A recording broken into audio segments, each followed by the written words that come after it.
There are people walking this earth right now who don't fit in anywhere. They often feel like outsiders in every room, too deep for the shallow, too real for the fake, too light for the dark, and too dark for the light. They're the ones who see through the noise, who feel things others don't, and who are constantly torn between the urge to rise to the heavens and the pull to descend into the depths. If you've ever felt like you're living between worlds, like your soul was sent here for something massive but invisible, then this might be your confirmation. You are one of God's elite bridge chosen ones. Not just awakened, not just spiritual, but specifically appointed to walk the threshold between light and darkness, not just for yourself, but for the collective. This isn't some romanticized idea or a spiritual fantasy. This is a real sacred assignment. One that demands immense inner strength, brutal self-honesty, and a heart willing to be broken 1,000 times in order to carry divine truth. Because being a bridge means you don't get to live on just one side. You carry the codes of both realms. You've tasted the fire of the underworld and the ecstasy of the divine. You've battled demons, both internal and external, and still chosen to love. You've been betrayed by people who claim to be your tribe, and still you show up with compassion. You've walked through shadows that would have destroyed others, but you didn't break. You transmuted, and that's the first sign you've survived things you were never supposed to survive. Not just physical survival, but soul survival.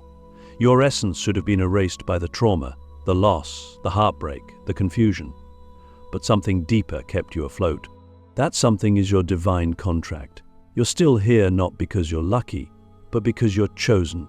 And not chosen in a way that makes you better than others, but chosen in a way that means you've been entrusted with a sacred responsibility. You've been marked to stand in the middle, to carry light into darkness without being consumed, and to carry darkness into light without being rejected. The second sign is that you've always felt duality in you. You're not all love and light, and you never pretended to be. You can be gentle and fierce, compassionate and confrontational, still and wild. You don't live in extremes, you embody the paradox. One moment you're meditating in silence, and the next you're confronting shadow with raw intensity. You've had moments where you felt like a divine being, and others where you questioned your very existence. And you've stopped trying to reconcile those opposites because you've realized you are both. You are the storm and the calm, the healer and the wounded, the saint and the sinner. And instead of running from that contradiction, you've learned to hold it, to be it. Because that's what a bridge does. It connects what appears to be opposites but is actually part of the same divine spectrum. The third sign is that people either deeply love you or unconsciously fear you. There's rarely anything in between. Your energy triggers, not because you're doing anything wrong, but because you're holding a frequency most people aren't used to. You walk into a room and things shift. People feel exposed around you, not because you judge them, but because your presence mirrors them. You reflect back what they're hiding. Your mere existence disrupts illusions. And sometimes that means people project onto you, attack you, or misunderstand you. But other times, it means people are drawn to you like a moth to flame. They tell you things they've never told anyone. They cry in your presence. They feel safe even when they don't understand why. That's because your energy is encoded with spiritual memory. You carry remembrance. You don't just talk about God, you remind people of God. You remind them of something ancient and eternal within themselves. The fourth sign is that you've been through prolonged seasons of isolation, not because you're antisocial, but because your soul was being recalibrated. The bridge is not built in public. It's forged in silence, in solitude, in the wilderness. There were times you begged for connection, for clarity, for any kind of sign that you weren't crazy. But the voices were silent. The friends disappeared. The doors closed. And in that void, something holy happened. You met yourself. You met your demons. You met God. And you realized that your loneliness was not punishment, it was preparation. You were being taught how to stand on your own frequency. You were being stripped of everything false so that when the time came, you could carry truth without distortion. You weren't being abandoned. You were being initiated. The fifth sign is that you have an unshakable sense that your life doesn't belong to just you. You've always known it. Even when you tried to live a normal life, something felt hollow, like you were playing a role that wasn't yours. You've tried to fit in. You've tried to be small. You've tried to deny your power, but it never works. The calling always finds you again, and not just in big dramatic ways.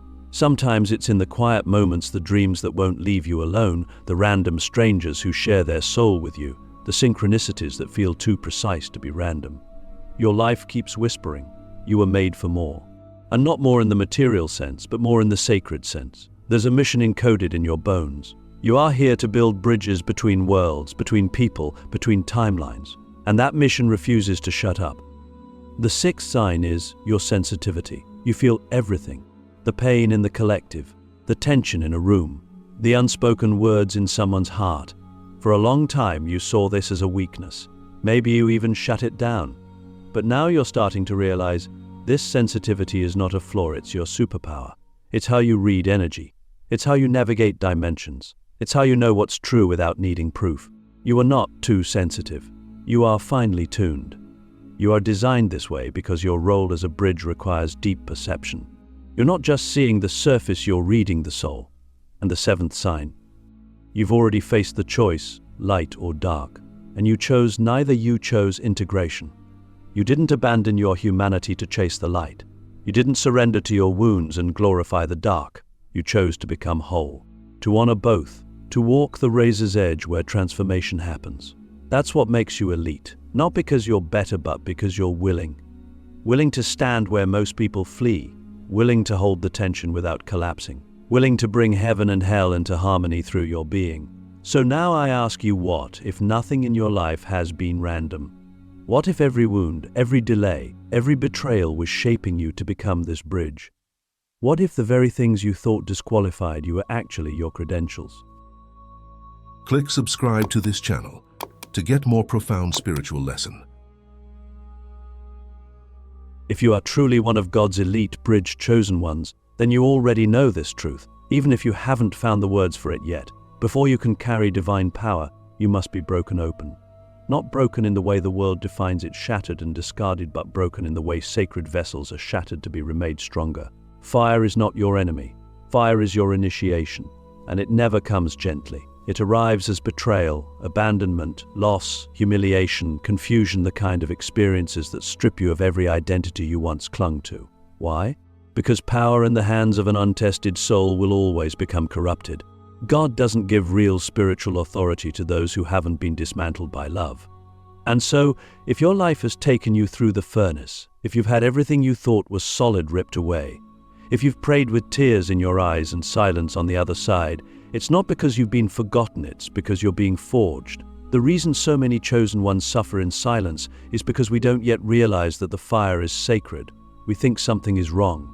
We think we've failed. We think we've been cursed. But every time something collapsed in your life, whether it was a relationship, an identity, a dream, or even your sense of self, it was the divine sculptor chiseling away what was false. Because bridges can't carry weight if they're built on lies. The world has enough spiritual influencers who haven't faced their shadows. The world has enough voices speaking from theory. But to be a bridge between light and darkness, you must have lived in both realms. You must have touched the darkness so deeply that you understand it, not to justify it, but to redeem it. And you must have touched the light so profoundly that you don't worship it blindly, but carry it with reverence. Only then can you walk between the two without losing yourself. Have you ever noticed how your biggest breakthroughs came right after your biggest breakdowns? That's not coincidence, that's divine rhythm. God hides the greatest revelations behind the veil of despair, because only when you're emptied of your ego, your plans, your assumptions, can you truly receive. But that emptying hurts. It feels like dying, because in a way it is. The you that was driven by fear, validation, and approval has to die so the true you can rise. And that process is never pretty. It's raw. It's messy. It's full of nights where you question everything. But that's where the real becoming begins. That's where you meet the parts of yourself that no one claps for, the parts God whispers to in secret. The parts that carry ancient strength, not because they've avoided pain, but because they've transcended it. You'll notice that the fire doesn't just burn your external life, it targets your inner world, your beliefs, your attachments, your illusions. It goes after the very things you thought were sacred, and it asks you, is this truly real? Or is this just comfort dressed as truth? The fire exposes the difference between what you believe and what you embody. You can talk about love all day, but the fire will show you whether you can love your enemies. You can speak about peace, but the fire will reveal how you move when chaos surrounds you. You can post about purpose, but the fire will demand that you live it when no one is watching, when nothing is working, and when everything inside you wants to quit. That's the test. That's the initiation. And if you're in it right now, if you're walking through the flames, don't run. Don't numb. Don't negotiate. Because if you let it, the fire will not destroy you, it will refine you. And here's the paradox. The deeper your pain, the higher your calling. God allows the most intense refinement for those who are carrying the rarest assignments. So if your life has felt like a battlefield, it's because you're being trained for terrains others will never walk. You're not being punished. You're being calibrated. Your nervous system is being prepared to hold more light. Your heart is being expanded to carry more compassion. Your voice is being tuned to carry resonance that will awaken others. But first, it must be broken of manipulation, fear, ego, and pride. Because when you speak as a bridge, you don't just communicate, you transmit. Your presence becomes medicine. Your story becomes a key. Your scars become sacred scripture. And that kind of power cannot exist in someone who is still addicted to being liked, safe, or in control. That kind of power only exists in those who have surrendered. So I ask you this, what if your breaking wasn't a detour, but the very doorway to your becoming? What if the fire you've been cursing is actually the fingerprint of God on your life? What if the pain is not here to punish you, but to purify you? And what if, on the other side of this season, you won't just survive, you'll be anointed? Because here's the truth. The most dangerous person in the world is not the one who has never fallen. It's the one who has fallen into the fire, faced themselves, and walked out glowing. That's what you're becoming. Not just a bridge, not just a chosen one, but a living conduit of divine transformation. And once the fire has done its work, nothing and no one will ever be able to take your power again, not because you're invincible, but because you're unshakable. There is a quiet ache that lives in the soul of every chosen one, an ache that comes not from physical pain or even emotional loss, but from seeing, from perceiving what others won't, from holding visions of truth in a world that survives on illusion. When you are God's elite bridge between light and darkness, you are gifted, or rather, entrusted with dual sight. You don't just see what's happening on the surface, you see what's beneath it, behind it, within it. You see the energetic roots of people's actions. You see the spiritual patterns that play out in silence. You see the battles being fought in invisible realms while others are still debating surface narratives. And that kind of sight is not glamorous. It's heavy. Because once you see, you can't unsee. Once you know, you can't unknow. And the burden of that knowing can sometimes feel unbearable. You look around and wonder how people can live so blindly, how they can chase status, money, validation, or power while the soul is starving, how they can repeat the same cycles with no awareness of the ancestral wombs driving them, how they can speak of love while their energy is coated in manipulation. But then you remember they haven't been given your sight, not because you're better, but because you're built differently. You were designed to see more because you're meant to hold more. Your eyes are not just physical instruments, they're gateways. You don't just see people's faces, you see their essence. You don't just hear their words, you feel the frequency underneath. And so, you walk through the world always knowing more than you can say, always feeling more than you can explain. And that can be isolating. You smile in conversations where your third eye is screaming. You nod politely in rooms where the energy is thick with lies. Not because you're fake, but because you've learned that truth must be timed. That not everyone is ready for what you carry. This is the sacred burden of dual sight. You are constantly standing at a crossroads between compassion and confrontation, between patience and urgency, between silence and revelation. And each moment asks you to discern, is now the time to speak or to hold? Is this vision meant for action or for prayer? Is this insight meant to guide or to protect? Because not every vision is meant to be shared. Some are meant to shape you, to stretch your capacity, to refine your discernment. And others are meant to be released like seeds quietly, humbly, without need for recognition. This requires maturity, because sight without wisdom becomes a weapon. And you're not here to weaponize your gift, you're here to steward it. But make no mistake, this sight comes at a cost. It will break your heart open. Again and again. You'll see the pain behind someone's smile and know they're drowning. You'll feel the spiritual attacks on someone who thinks they're just in a bad mood. You'll hear the divine blueprint in someone's voice while they still believe they're worthless. And you'll carry the weight of all this knowing quietly, with no applause. Because this isn't about being right, it's about being available to God's frequency. And that frequency doesn't always make logical sense. Sometimes you'll be led to pray for someone who hurt you, to speak life over someone who mocked you, to hold space for someone who would never do the same for you. Because dual sight doesn't just show you the light and the dark, it shows you the potential in both. And yet, in all this complexity, there is a strange peace. Because once you accept the burden of sight, you stop needing others to validate your vision. You stop explaining yourself. You stop trying to convince the blind to see. Instead, you become a lighthouse. Steady, still, unmoved. You let your frequency speak louder than your words. You let your embodiment become the sermon. You let your consistency become the revelation. And in doing so, you attract those who are ready, not just for your gift, but for their own awakening. Because your sight is not just for observation, it's for activation. You were given this gift not to impress, but to illuminate, to pierce through the fog, to call souls home. But here's the real challenge. Can you carry this sight without becoming bitter? Can you see the shadows and still choose love? Can you witness deception and still stand in truth without arrogance? Because that's what separates the truly anointed from the ego-driven. The anointed don't just see darkness, they redeem it. They don't just call out problems, they become solutions. And that is your assignment, to walk as both mirror and medicine, to expose without shaming, to reveal without condemning, to discern without dividing.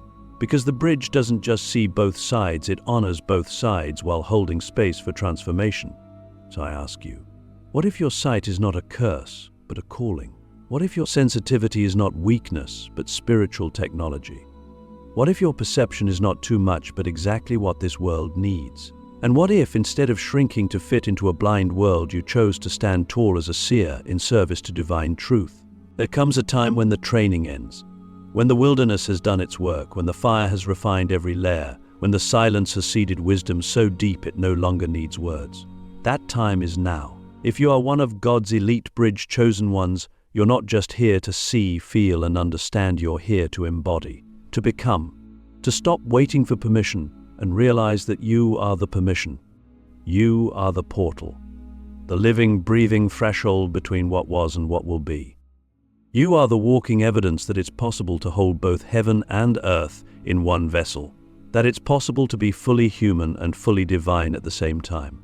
And this isn't just a poetic idea, it's a responsibility, because the world is at a tipping point, and bridges are being called to rise not with noise, but with presence, not with ego, but with embodiment, not with grand declarations, but with frequency.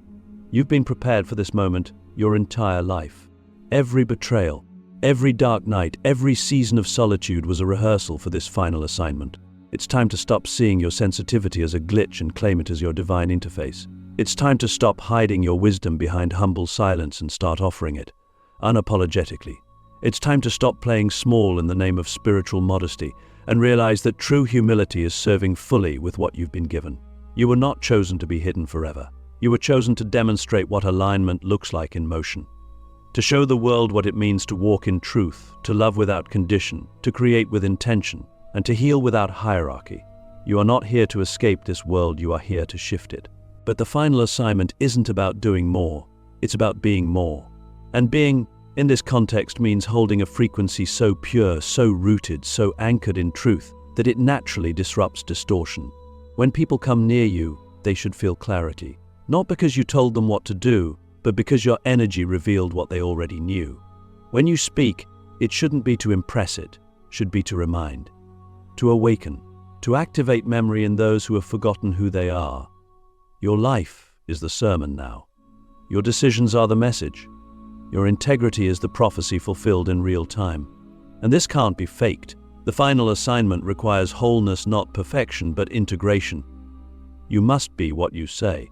You must live what you teach, because people don't trust words anymore, they trust embodiment. And yes, it will be lonely sometimes. You will walk into rooms where no one understands you. You will carry truths that sound crazy to the unready. You will cry tears no one sees, and you will pray prayers that seem to vanish into silence, but you will continue. Not because you're fearless, but because you're faithful. You know who sent you. You remember the covenant. You feel the pulse of destiny in your bones. And even when fear whispers, you know obedience is louder. That's what makes you a bridge. You don't need applause to keep going. You don't need validation to stay aligned.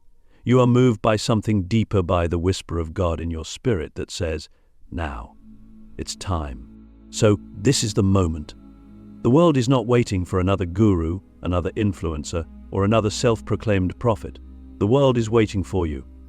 The real you, the one who has walked through hell and come back holy. The one who has kissed their shadow and still chosen light. The one who knows the language of pain but speaks the dialect of peace. You are not here to be liked.